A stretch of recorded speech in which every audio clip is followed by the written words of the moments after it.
So let's proceed.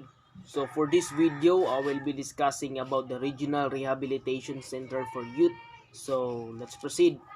So the Regional Rehabilitation Center for Youth is a facility designed to provide intensive treatment in a residential setting for the rehabilitation of CICL whose sentence have been suspended. It serves as a nurturing out-of-home placement for children in need of rehabilitation. While the Regional Rehabilitation Center for Youth provides institutional rehabilitation for CICL, community-based rehabilitation programs are also being provided by the DSWD. Whenever necessary, the RRCY links its center-based service to community-based programs or the programs provided in a community setting developed for the purpose of intervention and diversion from formal court proceedings as well as rehabilitation of the CICL for final reintegration into his family and community. General objective: to render treatment and rehabilitation service to children in conflict with the law or CICL in the Cordillera Administrative Region or CAR to enhance their psychological, emotional, and physiological well-being. So, ang general objective daw sa Regional Rehabilitation Center for Youth is to conduct treatment and rehabilitation for every children who are naka-experience og mga abuse o mga addiction in order to develop or to enhance their psychological, emotional, and also to treat their unsay ilang naibatian and also for psychosocial well-being. Next is target clientele. The target clientele are CICL age 15 years to below 18 years and not more than 18 years old, male, who have committed an offense and ordered by the court to undergo rehabilitation at the DSWD facility or RRCY. CICL who are suspended sentence may, upon order of the court, undergo any or a combination of disposition measures appropriate to the rehabilitation and welfare.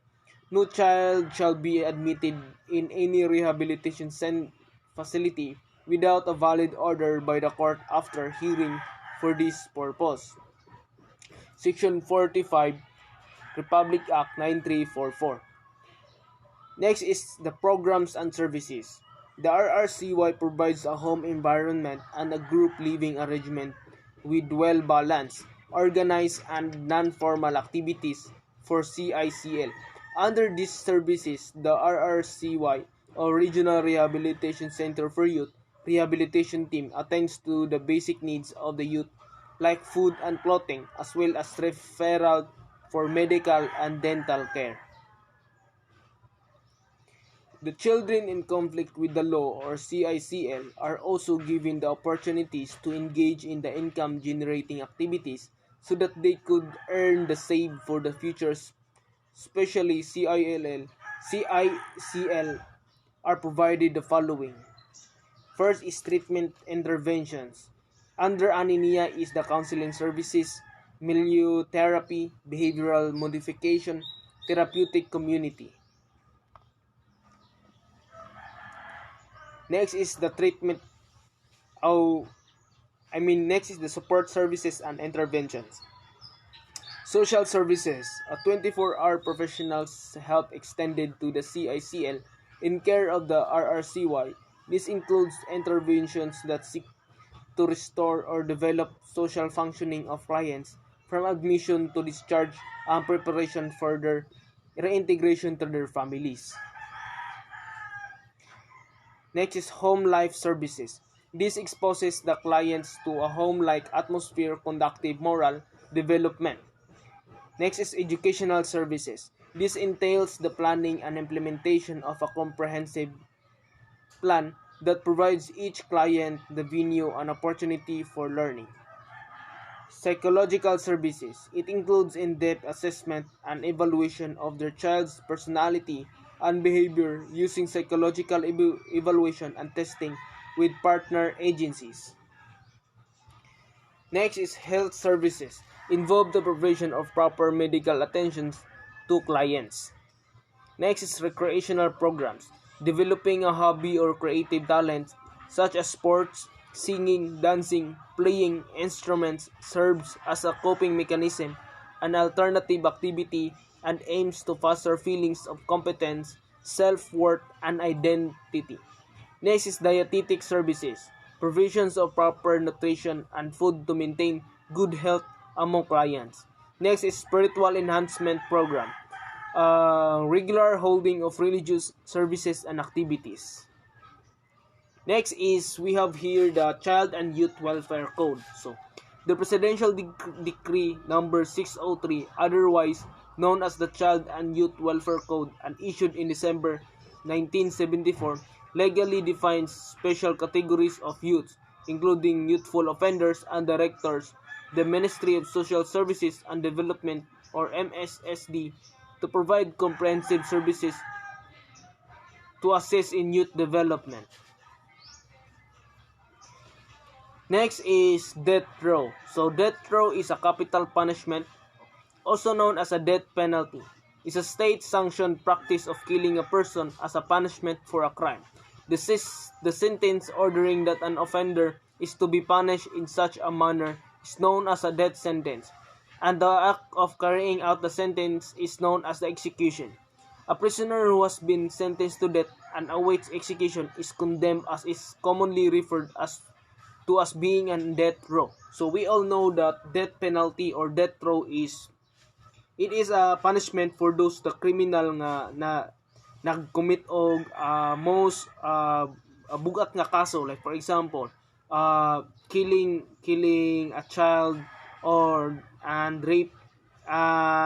raping a child or a woman. So kaning death row kay naa ni siya sa panahon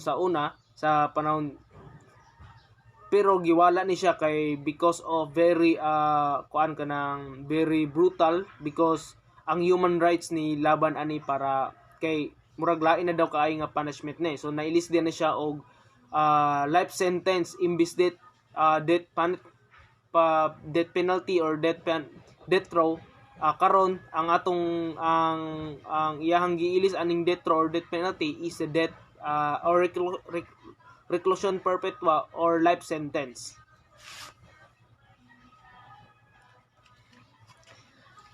Crimes that are punishable by death are known as capital crimes, capital offenses, or capital felonies, and vary depending on the jurisdiction, but commonly include serious crimes against the persons, such as murder, mass murder, aggravated cases of rape, often including child sexual abuse, terrorism, aircraft hijacking, war crimes, crimes against humanity, and genocide, along with the crimes against the state such as attempting to overthrow government, treason, espionage, sedition, and piracy, among others crimes. So this is the kaning mga crimes that are punishable by death row.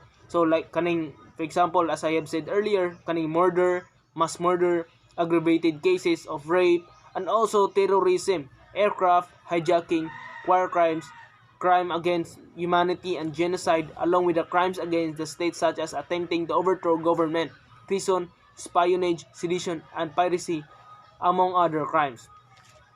Also, in some cases, acts of recidivism, aggravated robbery, and kidnapping, in addition to drug trafficking and drug dealing and drug possession, are capital crimes or enhancement. So, it includes daw ang aggravated robbery, kidnapping, drug trafficking, drug dealing, and drug possession sa capital crime. Sa punishable by death row. But it depends on the sa circumstances sa pag-commit sa crime, sa like for example sa recidivism, sa aggravated robbery, kidnapping, and drug trafficking or drug dealing. So that's all for this video. I hope you learned new, and thank you for listening, and God bless.